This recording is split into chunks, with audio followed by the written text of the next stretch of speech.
while ago. Oh, This was, okay. Very, yeah, very cool. yeah. I got to get more of them Yeah. there. Welcome everyone to another episode of When Pets Fly with Facebook Live with Dr. Nelva Bryant. We're already starting off We are doing back to our fine. old selves. Doing fine. Um, it is a hot Friday afternoon in July, but we are all here to have a lot of great discussions especially with our special guest, Avolar Pets. But Dr. Bryant, before we get going, why don't you introduce yourself to everyone? Hi there, everyone. Thanks for watching and following along this week. My name is Dr. Nelva Bryant. I'm a veterinarian and I work in the airline industry. I work with Delta Airlines and I'm very happy in the position that I do. Actually, I had a conversation with a fellow veterinarian about an hour ago, and we're just saying how I'm very thankful, and I think it's very a positive thing that I'm working with Delta Airlines, and that they see the significance and importance of having a veterinarian on staff with Delta Airlines. But I've been with them for about since 2018.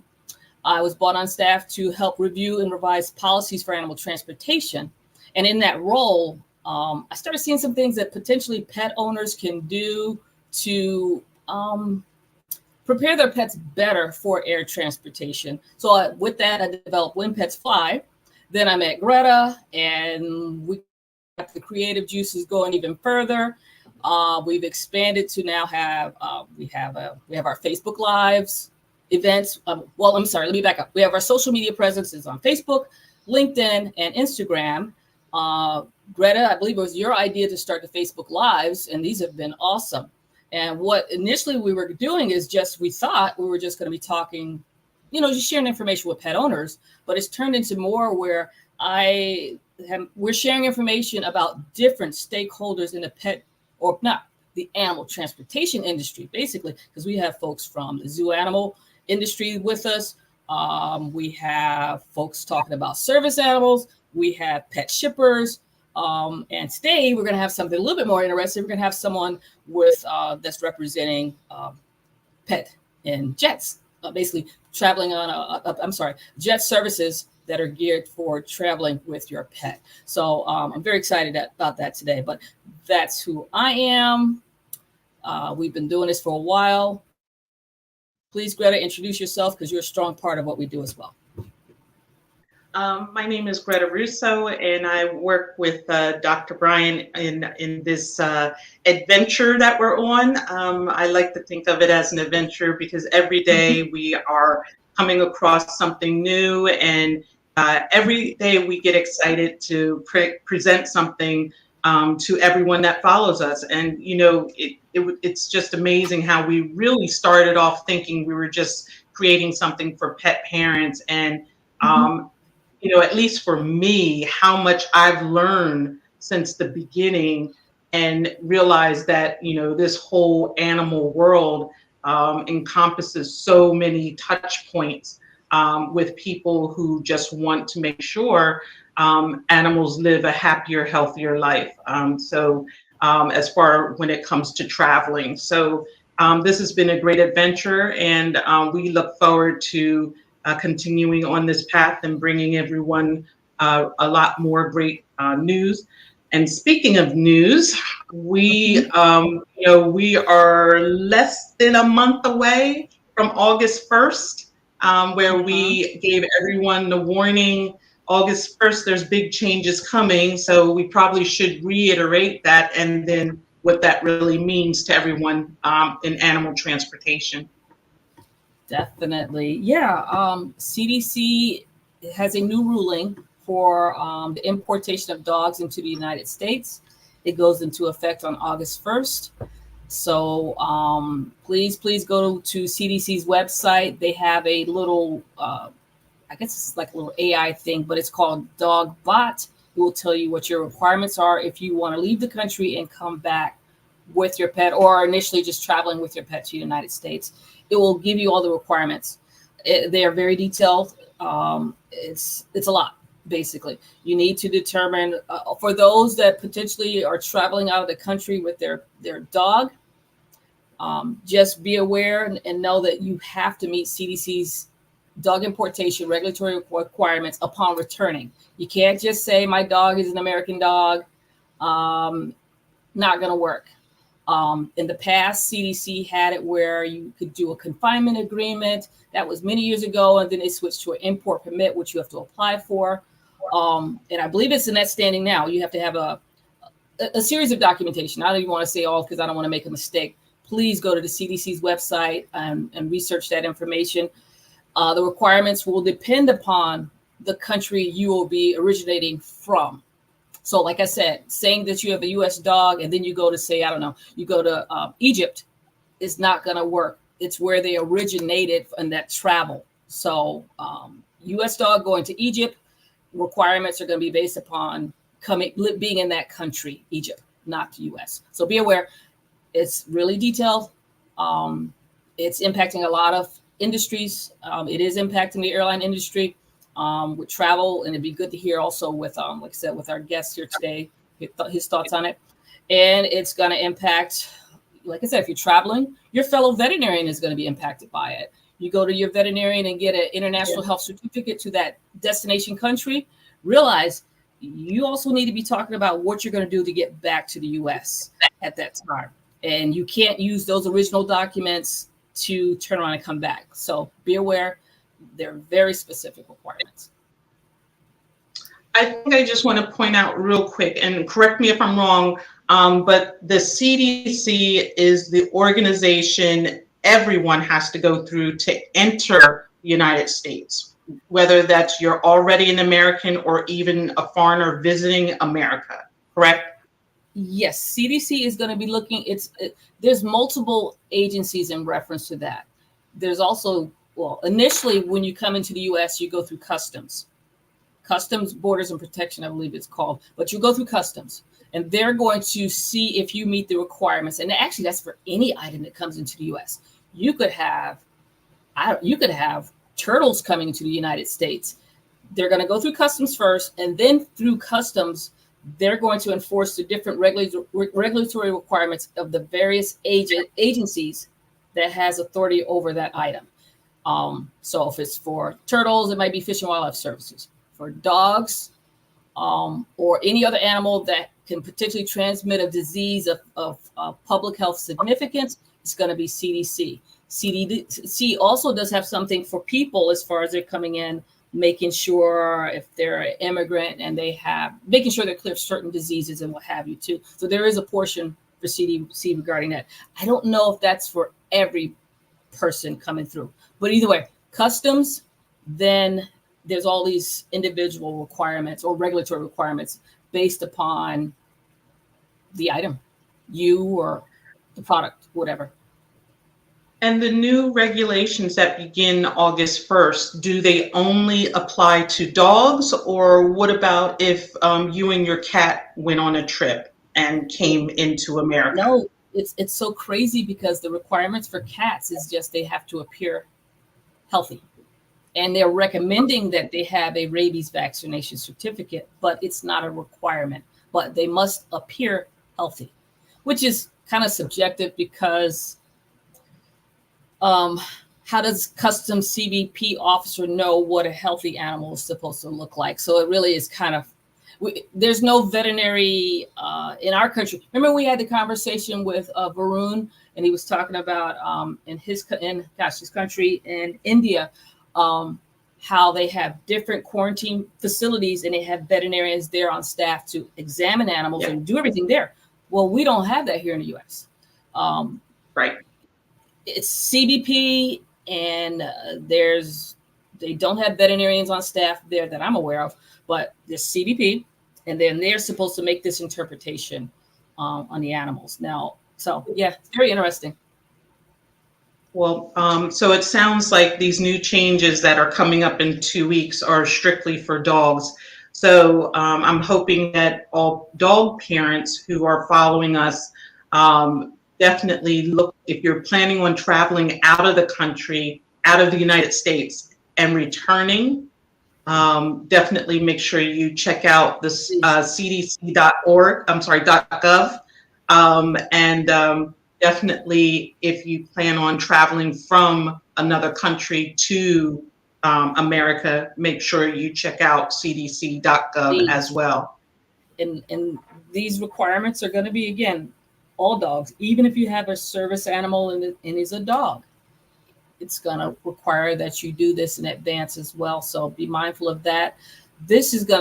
All I can say is this new ruling is impacting so many different industries. I'm not sure if they were aware of that when they made the ruling, the regulations. And I don't want to, I'm definitely not saying anything against the regulations.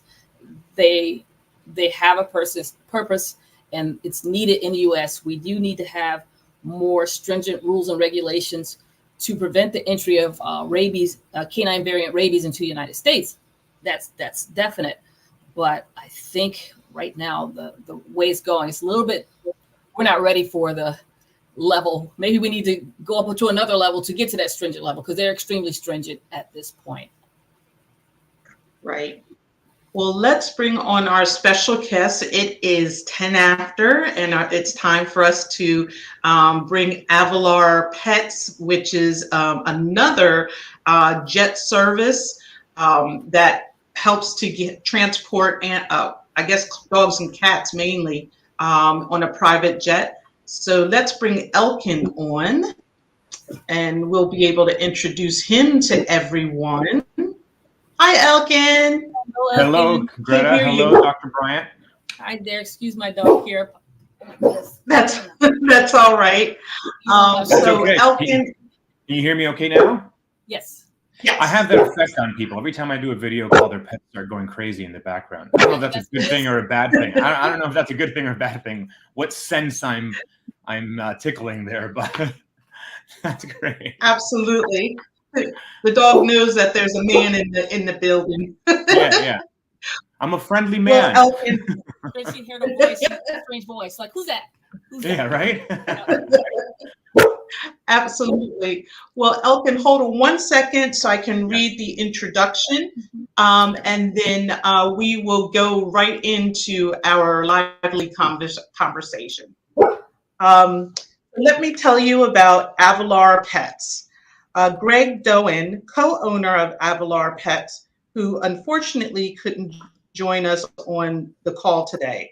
Greg has over a decade of experience in the pet transportation industry, focusing on finance and operations.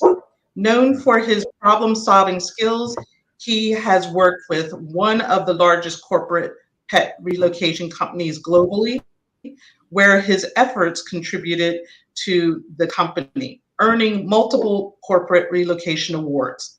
Greg conceived the innovative concept of Avolar Pets, allowing pets to fly with their owners in the comfort of a private jet cabin. His dedication and expertise have significantly shaped industry practices, and we are excited about the continued impact he will have at Avolar Pets. Joining us today is Elkin Taveras, the Director of Client Services at Avolar Pets. Everyone, please help me welcome Elkin Taveras from Avolar Pets. Let me get my little machine going here. Gotta say hello. Did it work? There we go. There we go. That is wonderful to hear on a Friday. That is wonderful. Wow. Okay, we have been, you see, you got to understand the story of our clapping machine. We've been, for a while in the beginning, we would just do air claps. So now, because we're not technically advanced, but now that we got the clapping machine, we know we're in there.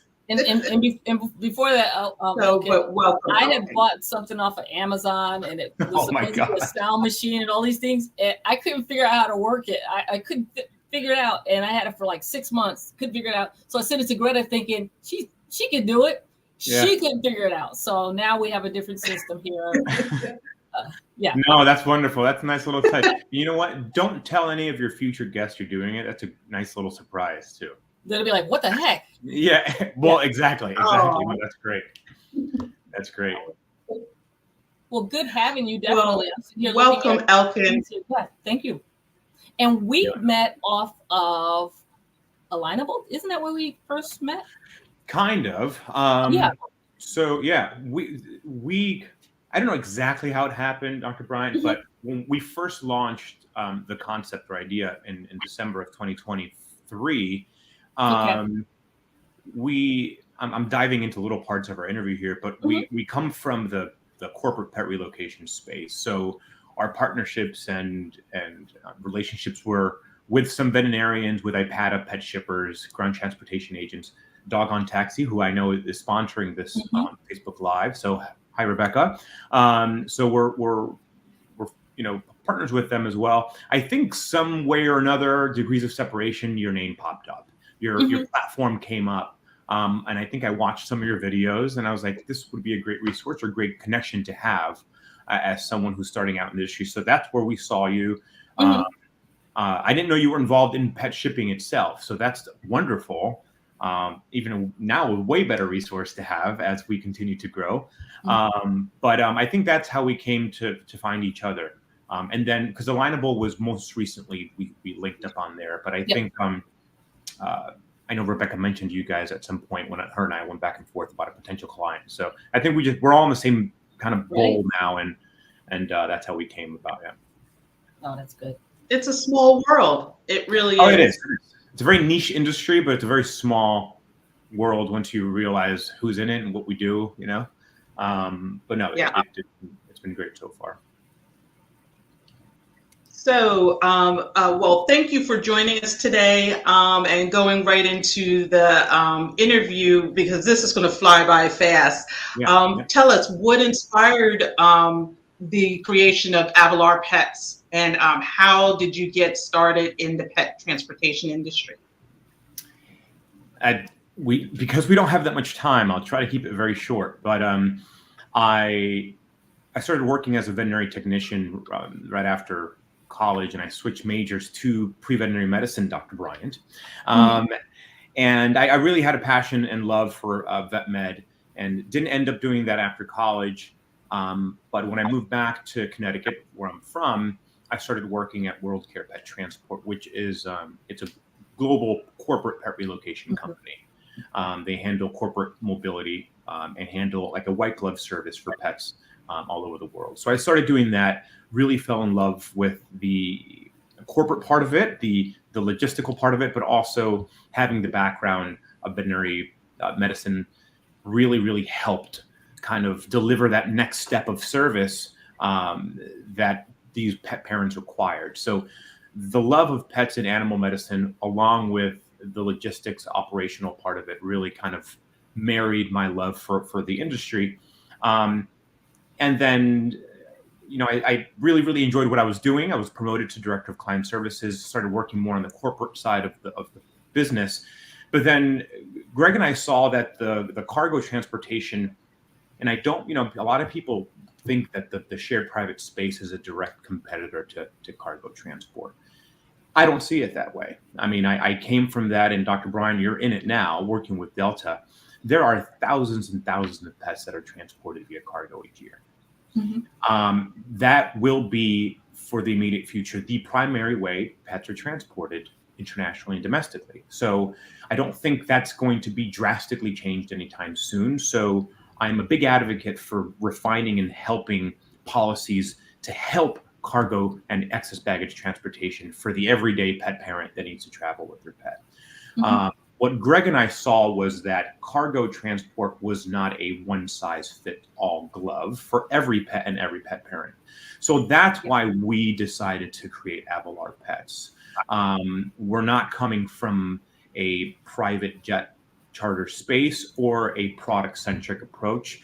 Really, we made this company because we wanted to offer an alternative option for those pets that were, this Dr. Bryant, either brachycephalic or had pre-existing health conditions, suffered from epilepsy or advanced age, or very large breeds who cannot be sitting down for a long period of time. So there are countless situations where a pet may benefit from being in a cabin with direct supervision than cargo. That's not to say that there are many healthy pets that that are transported via cargo that do absolutely wonderful. And we have countless testimonials and stories when I work at World Care with pets that did that. So we decided to create this as a different alternative option, as a resource for those pets and families that didn't have or didn't fit the mold of using the cargo options that are available by a lot of these great commercial airlines who do revamp and try and work to recreate these programs and make them safer and become more comfortable for the pets. Obviously, as you both know, there's a lot involved, and it takes a lot to make everybody happy. Yeah, let's stop one quick second here and just back up a little bit, just to reiterate a lot. You said a lot, and I just want to reiterate some things there with it. People do have to realize it's not a one-size-fits-all that all dogs should be. I mean, cargo should not be looked at as a negative. Actually, cargo is a common way to transport animals in general. There are rules and regulations that must be complied with. There's also things that, as far as the pet owner, shipper, they need to do to prepare their animals for transport. One of the main things that they need to make sure, and I think that's lacking, is a lot of times they dismiss or they're not aware of the health of their pet. And the assumption is that the health certificate means their pet is healthy, but be aware the health certificate doesn't mean that. The health certificate is really more like saying that they have been vaccinated against rabies, they meet the requirements of that destination state or country, and that at the time there's no sign of infectious diseases. Infectious diseases is totally different from, say, an internal diabetes or seizures or whatever, heart disease, totally different. So you need to start looking to make sure your pet does not have any underlying medical conditions such as heart disease, seizures, anxiety, diabetes, that will interfere with being transported by cargo. I love the fact that Avolar Pets, you're sharing that for those dogs that are not fit for transport by cargo, this is a great option. And again, you mentioned brachycephalic breeds. Sometimes you have to wonder about them too, as far as being transported by air in general. You have to be careful. But again, if you got an older dog, underlying medical condition, great. Take them by jet. You're there with them. You can watch them. You don't have to worry about a size restriction or any restrictions that you might have on a commercial airline. You guys are more open with that. So that's good. Absolutely. Yeah. And sometimes some airlines have breed restrictions and so on and so forth. So having that option. Yeah. I mean, you see it. A lot of Great Danes, Pyrenees, great Bernese Mountain Dogs benefit from this option because, and we've transported some of them via cargo on custom carriers, as you're familiar with. But man, it's a lot to be sitting down and laying in a certain position, or even in 2-3 positions for that period of time for a large breed dog. So yeah, it is a great option, and we're happy that we were able to do this. Yeah. So the next banner that we have coming up. So what is the difference between Avolar Pets and what type of services do you have? No, that's a great question, and especially now, right? Because we're seeing more companies like Bark Air come into the picture. And when Greg and I discussed this back in December of 2023, he made a point. He said this is going to be something that we'll see a lot of roll out in 2024. Canine Jets proved the business model successful the way they did it, which was wonderful. And we think that more companies like this opening up only helps the industry, allowing more options to be available. As more companies come up, demand also is there, and prices can be a little bit more affordable as things become more streamlined. In terms of business model, we offer a very similar shared private jet, right, for you and your pet to travel in the cabin of the jet. The airline that we use, it's a Prime Aviation. It's an Argus Platinum operator, the highest level of safety rating that you can get. And their staff is trained and authorized to be able to handle basic animal processes. They have things on board to cater to any accidents and things like that. Now, what makes us different, right? That's a great question. There's basically, I would say now, 3 companies that do this. There's Bark Air, Canine Jets, and there's us. Canine Jets, proof of concept, has been doing this since, I believe, 1.5 years now. Bark Air, because of their product line, Bark Box, which is great. I think most of my friends use them, have been able to really launch their project full force ahead. What I would say is at Avolar, you're going to get a personalized approach to how your entire transportation is going to take place. We also offer complimentary consultation on the paperwork and documents that we're discussing now. So someone from the team will review all the pets' paperwork, vaccinations, tell them what needs to be done, a timeline of everything that needs to be done. And because we are IPATA certified and have our partnerships, which has happened, we can refer them or recommend them. People like a Doggone Taxi, people like Zoom Pet, consultation like a company called PetsFly. So we're still very involved with our partners. If anybody needs help transporting their pets from their home to the airport or want someone to do the paperwork and walk them through it, we're able to assist them with that as well. So really, I would say, someone that comes to us instead of another company to do this, you're going to get a very similar onboard experience. But again, having a hand to hold on to from step 1 to step 3 on how exactly everything needs to be done, when and how, to make sure you have zero issues upon export or importation and having a really streamlined customer experience. I think that's really our focus here, not only for the human, but really for the pet as well. And I think that translates in the way we do business, our communication. There's always somebody on the other end of that phone line that picks up if somebody calls. And we're really proud of that. And we're going to stick to our guns with that, because I think that's a dying art in customer experience in this world now. Yes. That's perfect. I love it. That the pet owner definitely needs their hand holding at this point, especially like as we said earlier, international traveling and everything, because if documentation is not in order, the animal can be denied entry, and you'll be coming right back to that origin where you started from. So it's great that you have the background, the requirements. Being an IPATA, familiar with IPATA, who are definitely familiar with IATA.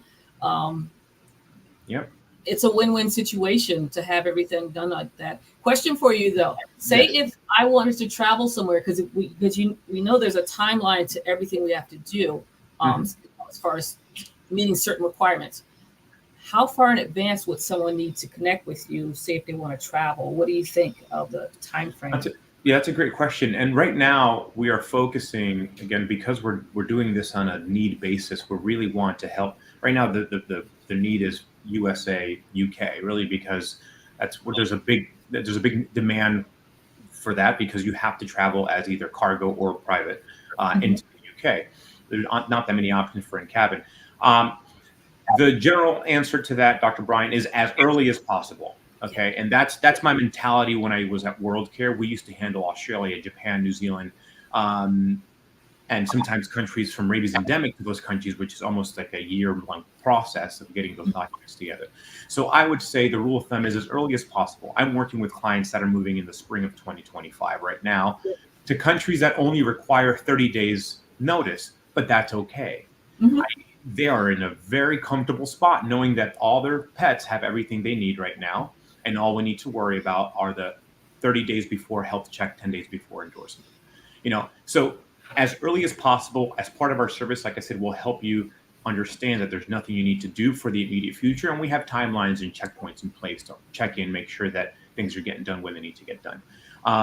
If we're going to the UK, anywhere in Europe, as early as possible, but no later than 30 days, really, so that we're not rushing in case a vaccine is not up to date. It needs to be updated and there's a waiting period involved or something like that. That's perfect. Love it. So the next question that we have is, what types of services do you provide during the flight to ensure pets' comfort and safety? Yeah, they all get filet mignons, a nice salve. No. They, a benefit from coming from the pet transportation space and having some experience in veterinary medicine is my thoughts are always pet safety first, human selfishness second. Because you're on board. I haven't fed them for 4 to 6 hours. I feel bad. I want to give them, X, Y, and Z. But at the end of the day, you want to keep them comfortable and safe, and that's up to us, the humans, to make those decisions, right? A good rule of thumb, and Dr. Bryant can chime in on this, is 4 to 6 hours prior to departure.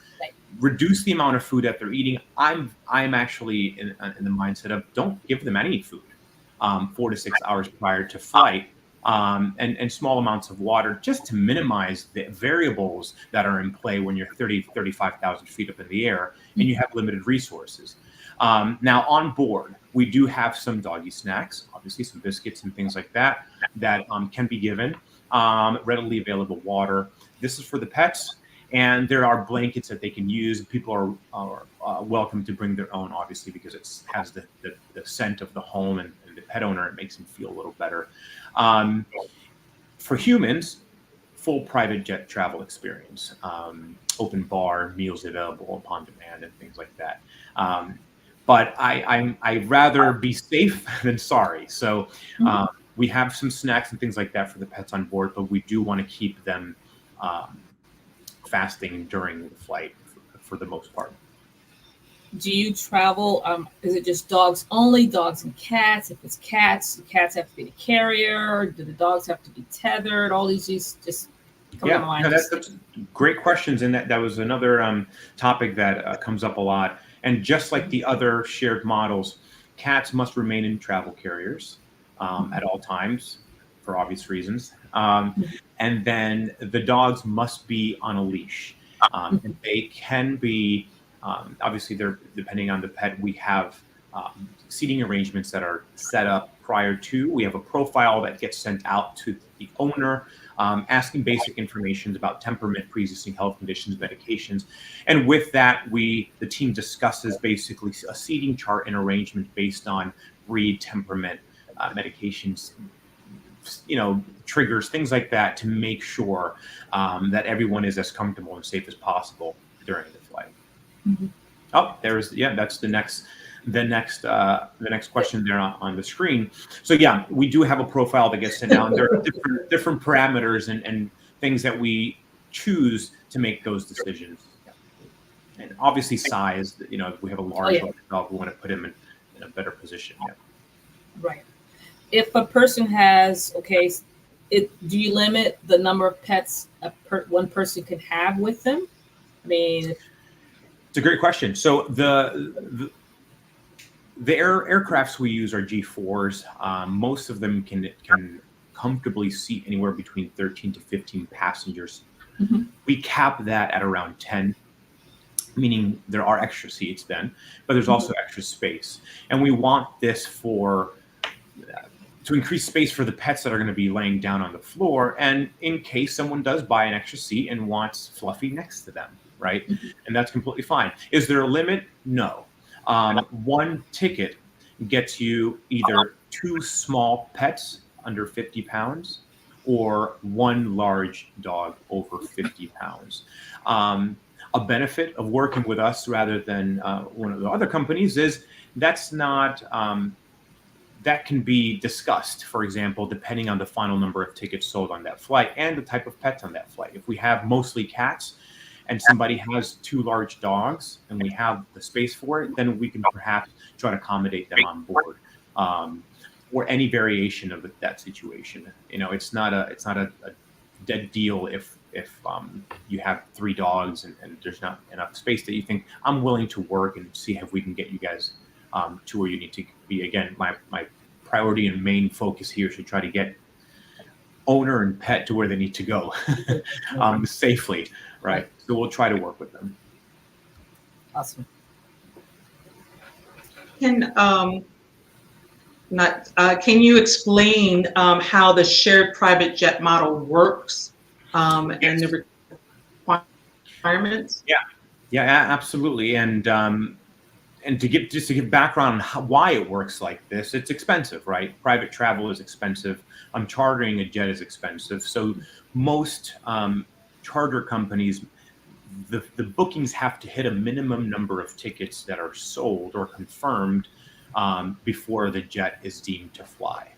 And this is determined either 21 days before the expected flight date or 28 days. So basically, pet owners have about a month before they know whether that flight is going to go or not. And trust me, I'm a consumer and a pet owner. This is frustrating to me too. I mean, I wish it weren't the case. But because of the cost involved with flying private, the cutoff has to be made either 21 or 28 days before. The minimum number of tickets for that cutoff is a round trip number of 15 tickets. So I said we cap it usually around 10 passengers per trip. So if 7 tickets are sold one way and 8 tickets are sold on the way back, whatever version of that, that's how it would be determined. And again, we try to usually cut that at 28 or 21 days. If we're close, we can push it a little bit to try to get a few more seats available. What is the average price for a ticket, and are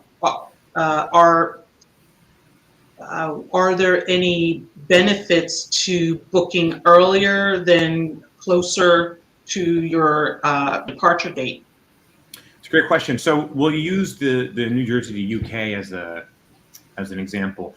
The ticket right now, a full ticket costs $8,495, $8,495, and that includes the passenger ticket, the pet ticket or the pets or pet ticket, depending how many pets, and all the luggage information that you would find from flying private or a business class seat. You can find all that information on our website, which we can share with you after.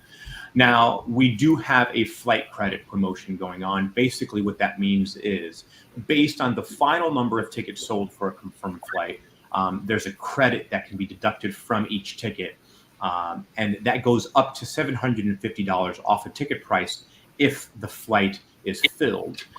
So is there a benefit to booking earlier or closer to? Not really. The earlier the better, in terms of, as we can get it confirmed earlier on, then we'll have a better idea of what kind of credit can be given back to the passengers that are being booked. But what I would say is as early as you'd like. And something I want to mention that's a little different from the other models, you're able to pre-reserve your seat with us without having to confirm your seat via payment until the flight is confirmed. I know a lot of other companies require a non-refundable deposit, things like that. And we want to do that as we get started, just because there is so much uncertainty in travel plans and people trying to sell their house and things like that, as well as the flight needing to be confirmed during that 28-day cutoff. We want to make sure that people aren't tied down to anything before that is determined. So, what are your current routes, and are there any new routes or services you're planning to introduce? Yeah. So this is a great question. Greg would kill me because I'm the one that gets excited about doing too much without doing the one thing first. So we started out with New Jersey, UK, and really, we want to offer services where there is a need. We do have the licenses and proper permits to be able to execute routes initiating from the U.S. and terminating in the U.S. to anywhere in the world. I do speak fluent Spanish. I was the regional director of LATAM when I was at WorldCare, so I have a lot of partnerships still in Latin America, and I would really love to get something going in Latin America. And I know there's a big need in Brazil too, with some brachycephalic pets aren't able to be going out with all the commercial embargoes. So potentially there, we did try to get a Ecuador flight going with an old friend from United Pet Safe program. And we do have a pre-reservation list going for Vancouver to New Jersey. So right now, our live route is New Jersey to UK. We do have the New Jersey to Vancouver live. As soon as we get enough people that want to travel that route, we're able to execute it. Same thing with Ecuador to Miami, and we do have licenses for Costa Rica to Miami and back, with more coming as soon, hopefully. Okay. And when you're traveling from, you saying New Jersey, this is not Newark. What's your airport? It's Teterboro. So Teterboro is a small regional airport. It's actually right over the bridge. It's not too far from inner city New York City. Granted, traffic that given day, but it's not too far from the major tri-state city center area. Have you guys been to New York? I'm originally from New York. I'm from upstate Newburgh, New York. Is my hometown. Yes, I know it well. The area, yeah, that's my home. My mom is there. My brother's still there as well. So yeah, that's my home. I did some, I think, elementary school in Poughkeepsie, high school in Danbury, which you're familiar with. Yeah. Up in Hopewell, here and there. Excellent. That's a great area too. Wow. Excellent. Yeah. Definitely. And Greta's from Pennsylvania, though, right? Pennsylvania? Yeah, I'm right outside of Philadelphia, but I've been to New York City many times. Okay. Yeah. Okay. Yeah. Well, here we are. You're not missing much. You probably have a lot more trees where you are. Yes. Yeah, we do. You know, that's why I moved. Yeah. That's a great question. Okay. Yeah, your first trip. What would you? Okay, say I decided I want to go to UK. I'll leave from Newburgh and go to New Jersey. What do I need to do? Yes, no, that's a great question. So the first advice and the best advice I would give anybody, contact us as soon as possible. Whether it be text message, email, call, just get in touch with us. Tell us where you're going. If you're interested in flying with us, we're more than happy to go over any questions you have about the process. And if you are interested in flying with us in one of our flights, we'll immediately ask for your veterinarian's details. Ask you to give us permission to contact them, and we'll gather the details of your pets and let you know over the next few days of where you stand in your timeline. And look, as a consumer and pet owner and being on the other side, people just want peace of mind and knowing that what they have is okay and that they're not missing the mark or behind, because it's a nerve-wracking situation, let alone adding your pet to it, relocating as a whole. So I would say get in touch with us as soon as possible so that we can at least pinpoint where you stand in the paperwork process, which could be the most nerve-producing part of the move. Hello, Kitty. Welcome to the conversation. I had to lock mine out, actually. I had to lock mine out and put the dog in daycare, otherwise it wouldn't be going so well. No, that's perfect. This is John. Hi, John. Jon Snow from the Game of Thrones. Ah, okay, good. Yeah. Orange boys. That's what I wanted initially, and I got a gray cat, a gray boy instead. He's somewhere around here. Yeah. I'm sorry, Dr. Bryant. What were you saying? I was just saying. I mean, that's a great service, because I think in a lot of situations regarding travel, most pet owners just don't know. And again, if you don't, you just don't know. I didn't know. Maybe they didn't know the question to ask, or but they just don't know. And I love that we're platforms like this. I definitely want us to continue sharing requirements for transporting pets or other animals, because it's all regulated, and it should be second knowledge that I'm going where I'm going to need certain documentation in order. I love that you're definitely working with them and being a jet service to provide that for them. That's great. That's like white glove. I mean, that's great. Yeah, well, I mean, we like to say that's why that's our difference, right? We're not here to really push our product on anyone's mouth or really, you know what I mean? I mean, we're here. I'm trying to help people get to where they need to be with their pets. Right. And educating them, like you said, about the requirements is very important. And you see in all these Facebook groups, there's a lot of misinformation sometimes being spread. A lot of scammers that is just horrific, and bad information on a pet transportation or pet move can lead to quarantine, a pet being sent back at owner's expense, or the worst of the worst in some countries, the pet being put down. Yep. So whether a client or a passenger ends up working with us or not, we at least want to point them in the right direction and give them the links and resources so that they know what they need to do to get to where they need to go. Yeah. Love it. That's the way it should be. I hate it when the misinformation is out there. People think that it's just simple, get a document and do this, do that. There's so many details that you have to make sure that's in order. Like I said, common misconception, even with saying they need a health certificate. I always say Dr. Google says that health certificate or international health certificate, and it gives the impression that it's just a document, right? But to complete that document, you have to do a series of diagnostic tests and vaccinations. It's all spread apart, and that it's all documented on this form. So don't go to your veterinarian within 10 days of travel. You're going to Australia and say, hey, I need this, because you're not going, your dog's not going. Okay. You're not going to Australia. Yeah. And the thing is, you and I, as you both know, we've seen it. I've seen the good, bad, and the ugly. I've seen what can happen when things don't go right. One little number is off on a microchip. It's just the devil's in the detail in this industry. And it's really, really important that our pet owners are at least given some tools to be able to make the informed decisions when traveling. So that's why we decided, yes, it is more work. And yes, sometimes these passengers don't end up working with us, but that's okay. At the end of the day, coming from the space that we come from, I think we have to do our due diligence here and make sure that our pet parents have the information they need. I would hate to hear about a story of somebody that got stuck somewhere because of information that we gave them that was incorrect. That just cannot live with that. So want to give more than we receive. Absolutely.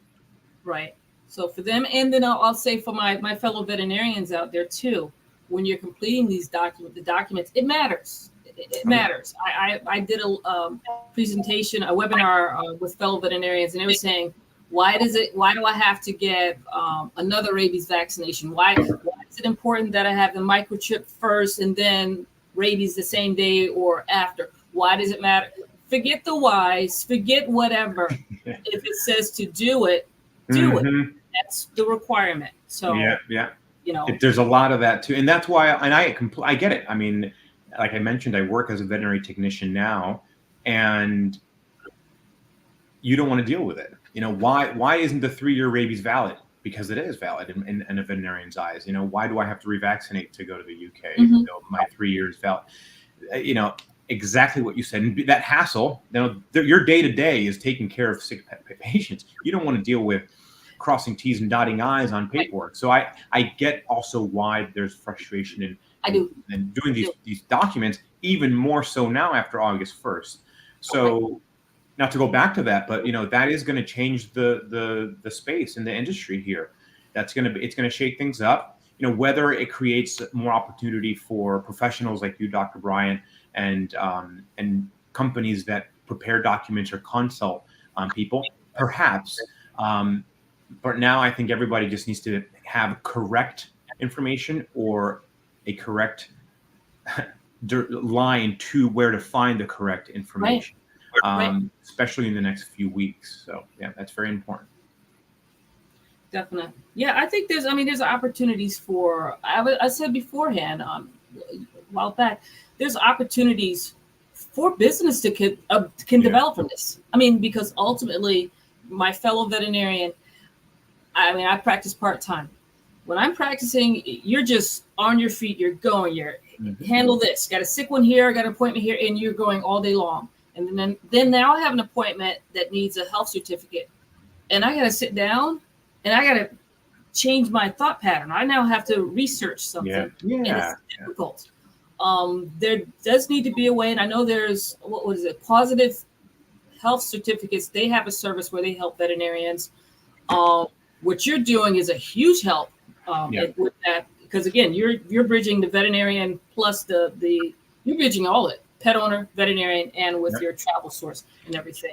But there's a definite need to assist in this process, because it's not simple, it's not straightforward, and it is valuable, because as you said, return to your origin city at your expense, mandatory quarantine at your expense, and worst case scenario, humane euthanasia.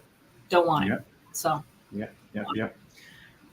that's why we said, let's offer this service. I know it's a little bit more work now, but that's okay. At least you give people the peace of mind knowing that they have what they need, and they can worry about all the other million parts of their move, right, that they have to kind of juggle. So no, absolutely. And I'm curious to see what comes of it. I know we were talking about this earlier, the CDC regulations, where they bend, where they don't, what they modify, what they don't, and because it impacts, like you were saying before, pet owners, but also the airlines. People don't realize that it affects the airlines, veterinary practices.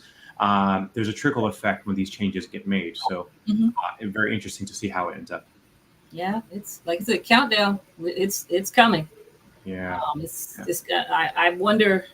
I hope they budge a little. That's all I can say. I hope so, because it's especially my thing is with pets who are originating from the U.S. is I wish they would budge a little bit more too, but we'll see. Yeah, we'll see.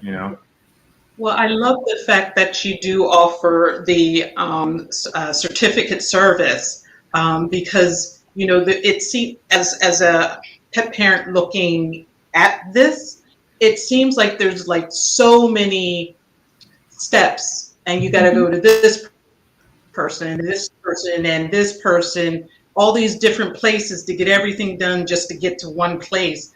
And if your company can in-house any of those frustrating steps, because all of them are frustrating, number one, that's a huge value that you provide. And anytime you can streamline, this process or get it at least a couple steps down, I think that's a huge value to the pet parent trying to book a flight with you to go somewhere. Yeah, no, we think having a single point of contact during a pet move it's the way to go. I think it's very important, and liaising between us, the airline in this situation, the veterinarian, like you mentioned, and the pet owner, and now taking the pet owner a little away from the communication between us and the veterinarian has proven to be a very big stress relief for people trying to travel, because we know the language that's used, we know the requirements, and if we can communicate with the veterinarian directly, they don't need to worry about that. They need to worry about when do they need to take their pet in and what needs to be done, and let the veterinarian handle that, and us making sure all the paperwork is done correctly on the background. And I think it's been proven to work well in the past, and I think that's something we want to continue offering, especially now with all these changing regulations. It's making us who are in the industry nervous. Imagine someone who doesn't know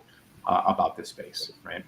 Right. So, I know within Delta, one thing that that I make sure people are aware of, and we have a live animal desk, and I respond to emails, and more or less just letting folks know the requirements for transport. And I think I'm hoping we're changing within Delta. We're changing the thought pattern of we're not just taking you there.